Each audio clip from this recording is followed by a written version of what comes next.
In this tutorial, I'm going to tell you about how to create the perfect environment for staying focused. Even though it may seem like a minor issue, where your work impacts your productivity and level of focus dramatically. If you want to be as focused as possible, you need to improve the environment you're working in. Here are some tips for creating the perfect environment for staying focused. 1. Turn off distractions. The first step to creating the perfect work environment is to turn off all distractions. This includes your thoughts, devices, and noise coming from outside your office. By making your work area a distraction-free zone, you will notice a huge difference in your productivity.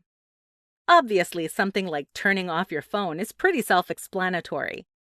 You could even put it on Do Not Disturb mode so that you can still use your phone in emergencies. Still, you would not receive distraction notifications from Facebook, a game, or anything else unnecessary.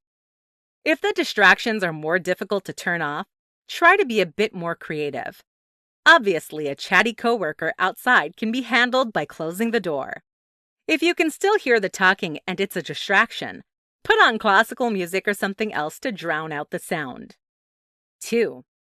Stay organized. Studies have shown that having an organized working space is more conducive to a productive and focused day. Make sure your work area is organized so that you know where everything is throughout the day.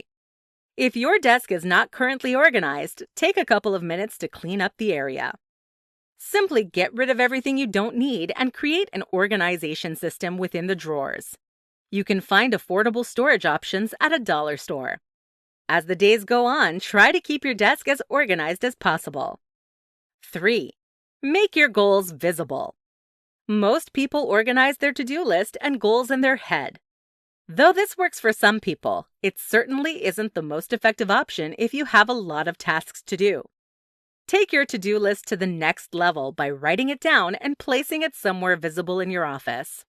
For example, place short-term assignments on the top of your desk and update it every day. This will make it easier to mark items off the list. For more long-term goals, you can make a decorative poster to hang on your door or wall. 4. Know what times work best for you. Everyone has their own preferred time for study and work. Know what times work best for you so that you're working during your most productive hours. This doesn't necessarily affect the environment per se, but it will make a huge difference when you go to work. Depending on what your preferred hours are, design your work area accordingly. For example, you may want to put a Do Not Disturb sign on your door that states when you will be available to talk. You may also need to set up additional features in your office, such as lamps, if you like working early or late during the day. Conclusion. Next time you go into work, take a look at your office space and think about if it leads to more focus or distracts you. Making a couple of changes to your work environment can truly lead to more productivity and intense focus.